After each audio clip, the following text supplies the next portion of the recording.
오늘은 로마서 마지막 강해가 되겠습니다. 24강 하나님께 영광이 있을지어다 라는 주제를 가지고 본문 말씀은 로마서 16장 1절로 17절까지를 근거로 하여 말씀을 선포합니다. 주 예수 은혜가 너희에게 있을지어다. 이제 편지를 거의 마무리하면서 바울은 개별적인 인사를 합니다. 로마에 있는 지인들에게 소식을 전하고 1절로 16절, 마지막 교훈을 당부한 다음 17절로 20절, 동역자들의 안부를 전해주고 21절로 23절, 마지막으로 하나님을 찬양한다 25절로 27절. 16장에 나오는 사람들의 삶에 관해서는 자세히 알려진 바가 거의 없다. 따라서 16장에 나오는 단편적인 정보로 이들에 대해 너무 자세히 알려지는 것은 지혜롭지 않다. 그럼에도 여기 나오는 이름들은 바울이 실존 인물이었고 실제로 생존했던 사람들에게 편지를 썼다는 사실을 알게 해준다. 또한 우리에게 초대교회의 삶을 들여다볼 수 있는 작지만 귀중한 창문을 열어준다. 첫 번째, 여성 사역자들에 대해서 알아봅니다. 먼저 바울은 베베에 대해 언급한다. 1절. 베베는 어떤 사람일까? 첫째, 바울은 그녀를 추천하는데 아마도 자신의 편지를 로마 교회에 전한 사람이기 때문일 것이다. 바울이 자신의 자매이자 일꾼으로 추천하는 것으로 봐서 베베가 교회에 중요하고 유익한 역할을 했다는 것을 알 수 있다. 그녀는 어떤 성과를 거두었는가? 그가 여러 사람과 나의 보호자가 되었음이라. 2절. 여기서 보호자는 헬라어 프로스타티스를 번역한 것인데 이 말은 후원자라는 의미이다. 따라서 그녀가 자신의 재능과 재력으로 교회를 지원하고 많은 사람들을 도왔던 사업가이거나 자산가였을 가능성이 매우 높다. 그녀는 틀림없이 다른 사업관계로 로마를 여행했을 것이다. 둘째, 베베는 일꾼으로 불리는데 NIV 영어 성경은 여성 집사라고 설명한다.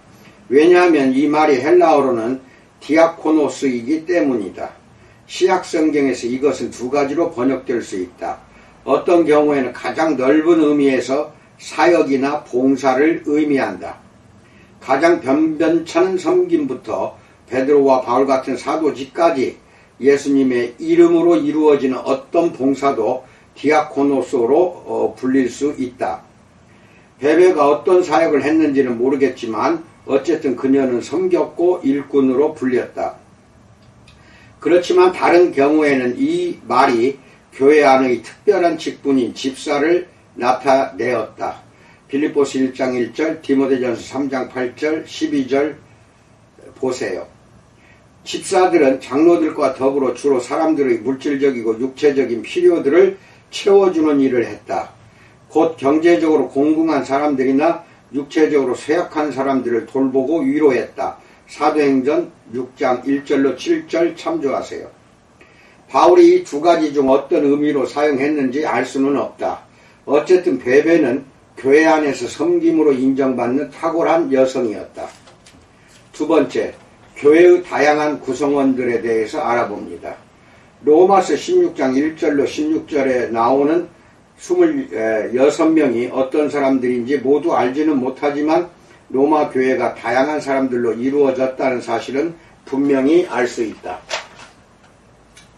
1. 민족, 유대인 그리스도인들, 즉 브리스가와 아굴라 3절, 그리고 바울의 친척들 7절, 11절, 및 이방인 그리스도인들이 있다. 2. 계급, 아리스도볼로 10절과 나기수 11절은 왕족이거나 고위직이었을 것이다. 두 사람 모두 권속 혹은 사유지의 수장으로 불린다. 3. 성, 26명 가운데 여성은 8 내지 9명이다. 바울은 그 가운데 여러 사람을 별도로 언급한다. 12절.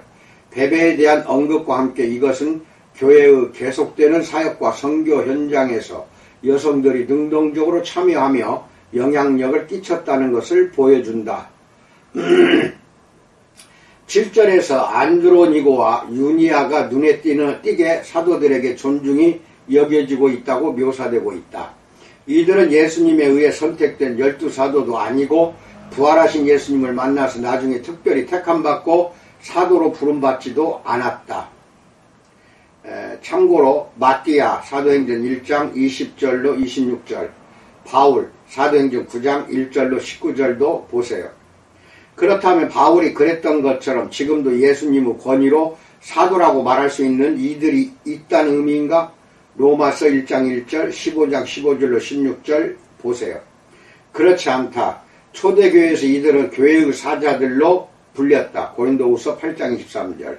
사자들의 헬라어인 아포스톨로스는 단지 보내졌다는 의미이다. 이런 의미에서 안디옥으로 보내진 바나바도 사도였다. 행전 11장 22절, 14장 14절. 하지만 바나바, 안드로니고와 유니아도 바울과 12사도들처럼 부활하신 그리스도를 결코 만난 적이 없고 그리스도께 직접 복음을 배우지도 않았으며 그리스도의 권위로 파송받지도 않았다. 따라서 선교사로 보내진 사람들 혹은 사도 지도자로서 남다른 은사를 지녔던 이들에 대해서는 작은 사도들이라 부를 수 있겠다. 이에 반해 큰 사도들은 성경 말씀을 통해 절대적인 권위를 가지고 있는 사람들을 지칭한다. 이 단락에 나오는 문안들은 우리에게 로마교회의 구조에 대해 알 수 있는 작은 실마리를 제공해준다. 그것은 가정교회나 소모임들이 교회의 주축이었다는 것이다. 바울은 저의 즉 브루익스가와 아굴라 집에 있는 교회에도 문안한다. 5절 14절로 15절에서 어떤 사람들은 그들과 함께 있는 모든 성도에게 문안하는데 모든 성도란 그들의 가정교회에서 만나는 나머지 사람들을 가리키는 것 같다. 초대교회에서는 이런 형태의 교회가 일반적이었다. 고린도전서 16장 19절, 골로새서 4장 15절, 빌레몬서 2장 참조하세요. 따라서 그리스도인들이 가족 규모로 모여 로마서 15장에 묘사된 성경 공부 4절, 예배 6절, 신교 5절로 7절, 복음전도 14절로 23절, 그리고 구제사역 25절로 29절을 한 것이다. 세 번째, 다가오는 위험에 대해서 알아봅니다. 17절에서 바울은 한 번 더 분쟁을 일으키거나 거치게 하지 말라고 역설한다. 하지만 이번에는 14장으로 15장에서와 달리 우리 주 그리스도를 섬기지 아니하고 다만 자기들의 배만 18절 섬기는 사람들이 노골적으로 분쟁을 일으킬 것이라고 경고한다. 이런 사람들이 로마 교회에 들어와 가르침을 전했다고는 보이지 않지만 바울은 갈라디아 교회처럼 이들이 곧 나타날 수도 있다는 위험을 감지하고 있었다. 갈라디아 4장 17절, 5장 7절로 10절. 그래서 로마 교회에 그들에게서 떠나라라고 경고한다. 17절. 그렇다면 어떻게 이런 사람들을 알아볼 수 있을까? 바울은 두 가지 방법이 있다고 한다. 첫째, 이들은 너희가 배운 교훈을 거슬러 행한다. 17절. 바울은 이들이 그럴듯한 말과 아첨으로 말을 할지라도 복음으로 그 말을 평가하라고 권면한다. 18절. 둘째, 그들의 목표는 그리스도가 아니라 자신들을 섬기는 것이다. 18절. 바울의 말처럼 아무리 훌륭한 말을 하는 교사일지라도 그 말이 자신들을 위한 것인지 아니면 그리스도를 위한 것인지 분별해야 한다. 이들을 막을 수 있는 방법은 없을까? 바울은 로마의 그리스도인들이 선한데 지혜롭고 악한데 미련하기를 강구한다. 19절. 로마 교회는 순종하는 것과 순진하게 속아 넘어가는 것을 잘 구별해야 한다. 곧 어떻게 하나님을 사랑하고 선을 행하며 순종할 것인지 계속해서 배울 필요가 있다. 그리고 복음과 일치하지 않는 어떤 악도 단호히 뿌리쳐야 한다. 요컨대 안주하거나 타협해서는 안 된다. 하지만 바울은 이 짧은 단락을 큰 격려와 함께 마무리한다. 평강의 하나님께서 속히 사탄을 너희 발 아래에서 상하게 하시리라. 20절. 가장 큰 거짓말쟁이인 사탄에게는 사람들을 분열시키고 사람들이 자기 자신에게만 몰두하게 만드는 무기가 있다. 그러나 이미 패배한 사탄은 지금은 물론 앞으로도 패배할 것이다. 바울이 상하게라고 한 것은 에덴 동산에서 아담과 하와가 죄를 짓고 심판받은 후 쫓겨났을 때 하나님께서 주신 약속을 상기시켜준다. 하나님은 사탄인 뱀에게 내 머리를 상하게 할 사람이 태어날 것이라고 말씀하셨다. 창세기 3장 15절. 예수님은 십자가 위에서 죽으심과 부활하심을 통해 사탄을 상하게 하셨다. 따라서 그리스도인들도 이 승리에 동참한다. 누군가 그리스도를 믿고 의롭게 되어 지옥을 탈출할 때마다 그리스도인들이 하나님께 기쁘게 순종할 때마다 그리고 하나님의 백성들이 믿음 안에서 하나 되어 하나님을 함께 찬양할 때마다 사탄은 패배한다. 우리 주 예수의 은혜가 우리에게서 역사에서 가장 큰 원수를 이기게 한다. 20절. 네 번째, 하나님께 영광이 있을지어다. 로마서를 썼을 당시 고린도에 있었을 바울은 이제 자신과 함께 있는 사람들의 안부를 간단히 전한다. 동역자 디모데와 친척들 21절, 대필자인 더디오 22절, 그리고 바울에게 거처를 제공한 가이오가 나온다. 23절. 이 성의 재무관 에라스도 23절을 통해 하나님은 다양한 사회적 배경과 계급의 사람들을 부르신다는 것을 다시 한번 확인하게 된다. 바울은 편지의 마지막 문장들을 하나님을 위해 남겨둔다. 그리고 25절로 27절에서 한 번 더 1장을 되돌아본다. 그는 로마 그리스도인들이 이 부분을 읽고 하나님께 영광을 돌리게 되길 바란다. 27절. 그리고 복음이 무엇이고 어떤 일을 하는지 사람들의 기억을 새롭게 함으로써 그렇게 한다. 첫 번째, 복음은 어떤 일을 하는가? 그것은 하나님이 너희를 능히 견고하게 하시는 방법이다. 26절. 여기서 능히, 디나메노는 강력한 이라는 의미다. 복음은 하나님의 능력이 됨이라. 1장 16절. 복음은 하나님이 어떻게 사람들과 그들의 미래를 변화시키는가에 관한 것이다. 16장 26절에서 바울이 너희를 구원할 수 있는 이라고 하지 않고 오히려 복음을 통해 하나님의 능력이 우리를 견고하게 한다고 하는 것에 유의하자. 이것은 복음이 그리스도의 삶으로 들어가는 입구일 뿐 아니라 그리스도와 함께 계속 성장하는 삶을 누리는 길이기도 하다는 것을 알려준다. 바울은 로마서에서 복음이 어떻게 우리를 구원하는가 1장에서 5장과 복음이 어떻게 우리를 새롭게 하는가 6장에서 8장, 12장에서 15장을 보여주었다. 우리가 복음을 믿으면 복음을 통해 하나님이 우리 안에 강력하게 역사하신다. 두 번째, 복음은 무엇인가? 바울은 나의 복음과 예수 그리스도를 전파함을 같은 의미로 말한다. 25절. 복음은 그의 아들에 관하여 곧 우리 주 예수 그리스도에 대한 것이다. 1장 3절로 4절. 복음의 중심은 예수님이다. 그분은 그리스도로서 온 세상을 영원토록 다스리기 위해 죽으셨다가 부활하신 하나님의 아들이다. 곧 예수님이 복음이다. 다른 어떤 복음도 우리를 구원하거나 변화시키지 못한다. 예수님은 구약성서에 약속되셨지만 영세 전부터 감추어졌다가 이제는 나타나신 바 되었다. 25절로 26절, 1장 2절, 3장 21절 참조하세요.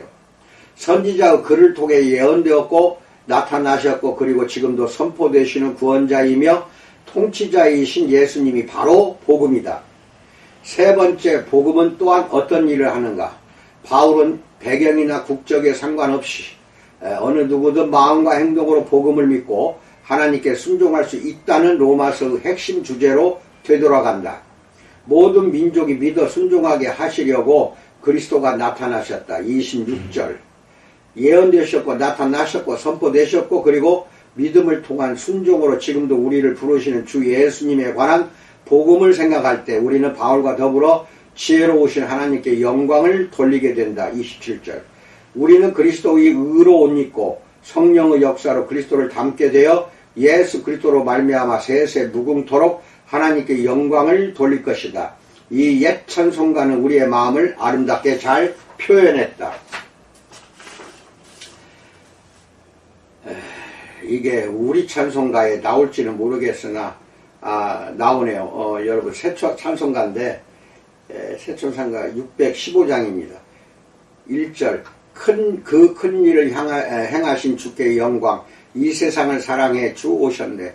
우리 죄를 위하여 죽으시사 저 영원한 생명 문 여시었네.